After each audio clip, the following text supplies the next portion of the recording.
ఇంద్రకీలాద్రిపై కొలువైన కనకదుర్గమ్మ సన్నిధిలో చేనేత కళావైభవం వెల్లివిరిసింది.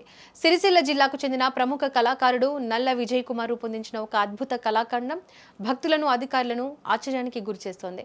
ఎంతో నైపుణ్యంతో రూపొందించిన పట్టుచీర ఇప్పుడు అందరి దృష్టిని ఆకర్షిస్తోంది.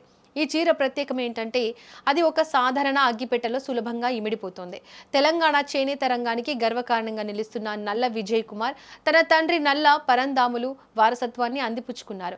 గతంలో అనేక అద్భుతమైన చేనేత సృష్టిలను రూపొందించిన విజయ్ కుమార్ ఇప్పుడు మరోసారి తన ప్రతిభను చాటుకున్నారు. ఈ పట్టుచీర తయారీ కోసం ఆయన రాత్రింబవళ్లు వారం రోజుల పాటు శ్రమించారు. మగ్గంపై ఎంతో ఓపికతో నేసిన ఈ చీర చూడడానికి చాలా ఆకర్షణీయంగా ఉంది.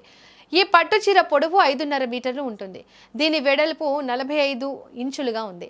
ఇంతటి పరిమాణం ఉన్న దీని బరువు మాత్రం కేవలం 200 గ్రాములు మాత్రమే.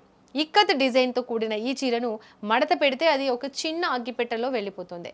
చేనేత కళాకారుల అసాధారణ నైపుణ్యానికి ఇది నిదర్శనంగా నిలుస్తోంది. ఈ సందర్భంగా విజయ్ కుమార్ మీడియాతో మాట్లాడారు. తనకు ఎప్పుడూ అమ్మవారి ఆశీస్సులు ఉంటాయని ఆయన నమ్మకంగా చెప్పారు. తాను తయారు చేసే ప్రతి కొత్త సృష్టికి అమ్మవారి దీవెనలు లభిస్తాయని ఆయన భావిస్తారు.